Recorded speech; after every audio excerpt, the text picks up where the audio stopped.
Om Swastiastu, Shalom. Jadi kami dari kelompok 8 ingin mewawancarai salah satu ahli hukum dengan topik perdagangan manusia. Jadi kami terdiri dari, pertama saya sendiri, Brigita Wisan, lalu saya Nabila Filiani, saya Vila Susilo, Saya Kayla Longreina. saya Zikiri Zahira. Jadi berikut video wawancaranya. Sekarang saya ingin tanya-tanya dengan Bapak Januar Nasarudin. Baik, Bapak Januar, saya izin meminta waktunya untuk sedikit wawancara ya Pak. Silakan. Baik, untuk pertanyaan pertama, bagaimana Bapak melihat fenomena perdagangan manusia yang melibatkan WNI ke luar negeri dari sudut pandang hukum internasional? Ya. Jadi sebenarnya dunia internasional ya, dalam hal ini misalnya PBB itu secara itu sudah melalui organisasinya. Kalau di PBB itu ada ILO ya, telah berusaha mengatasi masalah perdagangan manusia secara memadai gitu ya. Perdagangan manusia yang kita biasa sebut trafficking itu adalah bentuk perbudakan orang yang terjadi sudah dari ratusan tahun yang lalu.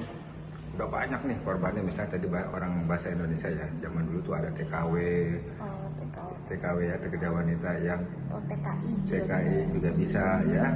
Hampir seluruhnya mencegah adanya trafficking di PBB. Tapi masalahnya masyarakat dunia terutama negara-negara miskin dan berkembang karena di negaranya kesulitan mendapatkan pekerjaan. Negara yang miskin ya begitu ya, ruang kerjaan yang sempit gitu. Akhirnya dengan iming-iming nih ya, iming-iming gaji yang besar ya, akhirnya pada pergi ke sana. Pulangnya bukan bawa uang, malah bawa berita yang tidak enak. Tuh, PBB sudah secara internasional sudah disiarkan tuh, secara bilateral udah ngomong hati-hati perdagangan manusia ini, trafficking ini gitu. Apakah ada celah dalam sistem hukum Indonesia yang membuat warga kita rentan sekali terhadap kasus-kasus seperti ini, Pak? Ya, jadi sebenarnya kalau bicara celah ya, harusnya dengan undang-undang yang cukup ini, kalau kita baik menjalankan undang-undang itu, saya kira bisa diminimalisir. Masalahnya sekarang kita kurang koordinasi ya, kurang bekerja dan baik, misalnya imigrasi tidak ketat, terus ada misalnya iming-iming lagi nih orang kita nih, misalnya orang Indonesia menganggur, perkenalan dengan media sosial, perkawinan, tapi kamu datang nih ya ke negara saya, akhir datang ke sana, akhirnya hanya jadi budak. Nah, itu celah-celah itu yang dimanfaatkan oleh orang-orang pelaku-pelaku ini perdagangan orang. Lalu apa peran negara dan aparat penegak hukum dalam mengatasi dan menindaklanjuti kasus-kasus kejahatan dengan negara yang berbeda seperti ini, Pak? Ya, jadi peran negara ya dalam mengatasi trafficking ya. Jadi jalankan aja tuh Undang-Undang Nomor 21 tahun 2000 dengan baik gitu ya. Misalnya ada satuan tugas yang mengawasi penjagaan trafficking. Jangan sampai nih pengalaman yang terdahulu udah ada yang trafficking. Bagaimana sih terjadinya? Oh, si pelaku ini datang ke daerah, misalnya di Indonesia ya, khususnya di NTT. Maaf ya, misalnya yang sekolahnya kurang baik, diajak yuk kita pergi ke sana yuk dengan gaji yang baik tuh. Sementara orang Indonesia ini pendidikannya kurang, tapi karena dijanjikan gaji yang besar akhirnya pergi. Sampai di sana akhirnya terlantar. Nah, kita ini orang Indonesia, misalnya ada satuan tugas gitu ya, memberitahu nih pemerintah daerah, hati-hati, kamu jangan mau dijanjikan pergi ke luar negeri. Akhirnya banyak pengalaman, bukannya baik, malah jadi menderita. Nah itu pemerintah daerah, pertukaran informasi antara pemerintah daerah dengan pemerintah pusat, dan bilateral ke negara internasional. Nah itu peran negara kita gitu. Pemerintah daerah, pemerintah pusat, hubungan dengan dunia internasional gitu. Apalagi kemarin baru hari buruh nih ya, Presiden Prabowo nih, wah dia sangat mendukung sekali dengan buruh. Nah ini saat yang baik sekali nih, kita memperhatikan buruh, jangan sampai terjadi trafficking.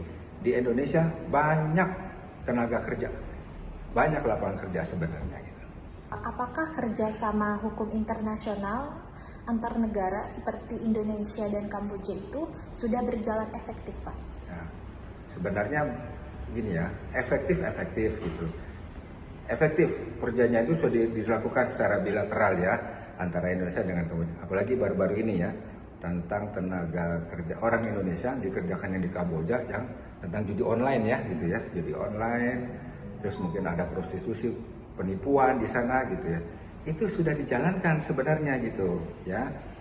Ada pertukaran informasi, pengaturan perpindahan orang gitu kan, pemberantasan trafficking, perlindungan WNI di Kamboja.